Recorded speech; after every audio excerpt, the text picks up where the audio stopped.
Hello बच्चों, मैं हूं आपका गुरु सर। आज मैं आपके लिए लेके आया हूं कक्षा 9वीं के 1.4 प्रश्नों के दो महत्वपूर्ण प्रश्न। अब आपको दो महत्वपूर्ण प्रश्न कैसे मिलेगा? एक यूनियन विधि जो आप इस प्रश्नावली में पढ़ने वाले हो, उसमें एक क्वेश्चन ऐसा मिलेगा जिसमें बायां भाग दायां भाग से रहेगा छोटा। ध्यान से समझिए, एक क्वेश्चन आपको मैं ऐसे बताने वाला हूँ जिसमें बायां भाग दायां भाग से रहेगा छोटा, और एक क्वेश्चन मैं ऐसे बताने वाला हूँ जिसमें बायां भाग जो रहेगा वो दायां भाग से रहेगा बड़ा।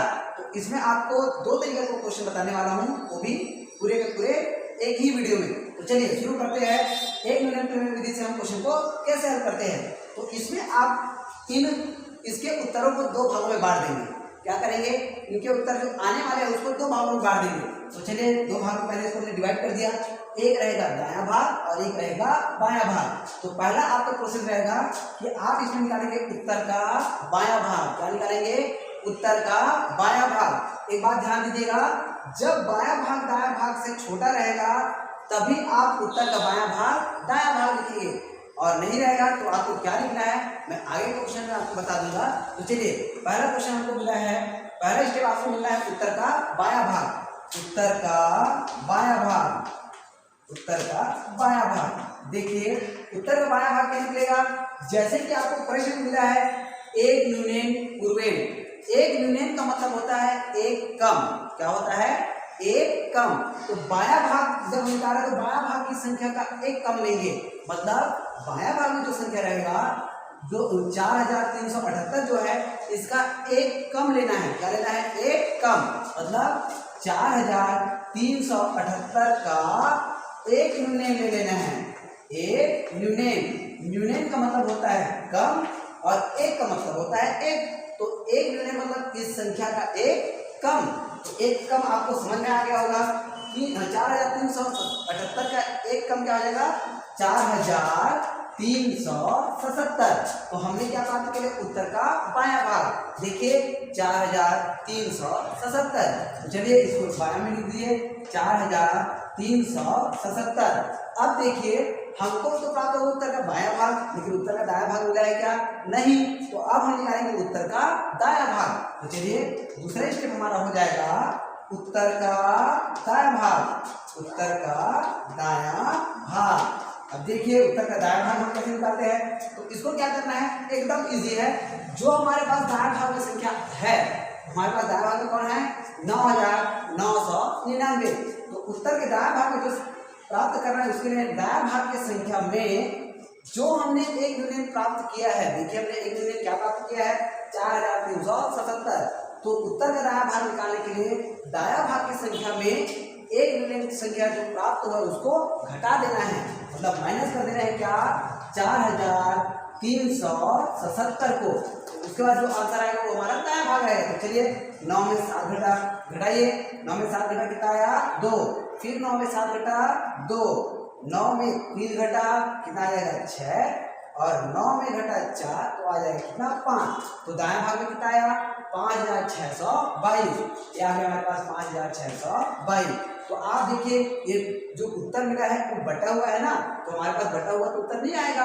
हम क्या करेंगे? इसको जो मतलब एक साथ लिख देंगे। तो क्या आ जाएगा हमारे पास? 4 3 7 7 5 6 2 2। तो ये एक साथ लिखने के बाद जो हमारा संख्या मिला यही रहेगा हमारा आंसर। तो इस तरीके से आप इस क्वेश्चन को हल करेंगे जब बायां भाग दायां भाग से छोटा रहेगा तब। तो यहाँ पर आपको उत्तर का बायां भाग उत्तर का दायां भाग लिखना है, लेकिन जब दायां भाग जब बायां भाग से बड़ा रहेगा तो ये हो गया। अब जब दायां भाग मतलब बायां भाग जो है दायां भाग से जब बड़ा रहेगा, अब देखिए अब क्वेश्चन कैसे बनने वाला है। तो मैं आपको बताता हूँ इसका क्वेश्चन नंबर 5। चलिए आगे बढ़ते हैं। इसमें आपको उत्तर का बायां भाग उत्तर का दायां भाग इस तरीके से नहीं लिखना है, क्योंकि उसमें किस तरीके से हमको क्वेश्चन मिलेगा ध्यान दीजिएगा। 48 गुना 9 ये हमको मिल गया 48 गुना 9। अब देखिए यहाँ पर क्या है? बायां भाग की जो संख्या है वो दायां भाग की संख्या से कैसा है? बड़ा है।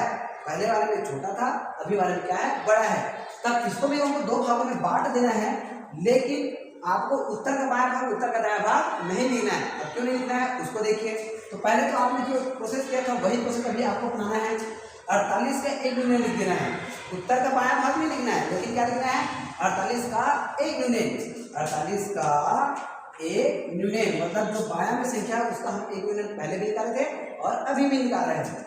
एक यूनियन, एक यूनियन मतलब आपको बताया था, इसका एक यूनियन आपको समझ में आ गया होगा, क्या आएगा, ये हो गया हमारे पास 47।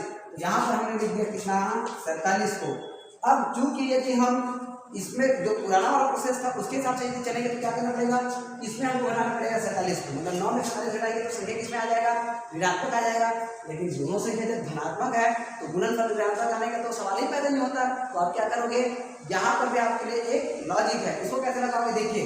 दूसरा स्टेप में आपको क्या करना है, एक यूनियन जो संख्या प्राप्त हुआ है, ध्यान समझिए, एक यूनियन जो संख्या प्राप्त है उसके साथ दायां भाग की संख्या को जो होते हो उतार कर, एक यूनियन संख्या प्राप्त हुआ है कौन, 47 के साथ दायां भाग की संख्या मतलब 9 को उतार कर जो मतलब जो उसको हम उतार देंगे, मतलब 4 7 9, ये जो संख्या प्राप्त हुआ है इसमें उतार कर इसमें जो हमको एक यूनियन प्राप्त हुआ है उसको घटा देंगे, मतलब 4 7 9 में हम 4 7 47 को क्या करेंगे, घटाएंगे। घटाने पर मतलब हमको जो संख्या प्राप्त हुआ है 4 7 9, ये कहां से आया, हमने पहले 4 7 को जो करते हो उतारा और उसके साथ किसको और उतार दिए, 9 को, और जो संख्या प्राप्त हुआ मतलब 479 में हमने घटा दिया 47। 47 कहाँ का है, जो एक यूनियन संख्या प्राप्त हुआ है वहां का। तो यहाँ पर वही क्वेश्चन हमको बनाना है, किसको उतार दिया हम लोगों ने, 9 को, कि प्राप्त संख्या है उसमें एक यूनियन मतलब 47 को घटा दीजिए। चलिए ये हो गया हमारे पास 4 और ये हो गया हमारे पास 7। अब चलिए घटाते हैं, तो घटाने पर क्या आ जाएगा, 9 में 7 घटा तो आ जाएगा 2। अब यहाँ पर हो गया ये 6 सॉरी 7, 7 में 4 घटा तो आ जाएगा हमारे पास 3 और ये आ गया हमारे पास 4। तो यहाँ पर आपको उत्तर का बायां भाग दायां भाग देखने को नहीं मिला, आपने क्या किया, सीधा सीधा जो संख्या प्राप्त होगा उतारने के बाद उसमें एक यूनिट को हमने घटाया और घटाने के बाद जो संख्या प्राप्त हुआ ये हो जाएगा हमारा आंसर। तो जब बायां भाग दायां भाग से बड़ा रहेगा तो वहाँ पर 2 स्टेप तो बनेगा, लेकिन यहाँ पर आप उत्तर का बायां भाग उत्तर का दायां भाग नहीं लिखेंगे, आप उसको घटाकर जो संख्या प्राप्त करेंगे उसको लेकर आएंगे अपना आंसर। तो इस तरीके से आपको मैंने एक यूनियन इम्प्रूवमेंट का 2 तरीके का क्वेश्चन जो आपका प्रश्नावली में है उन दोनों को मैंने आपको बता दिया। इस वीडियो को आप ज़्यादा से ज़्यादा बच्चों तक शेयर करके उनका हेल्प करें। Thank you.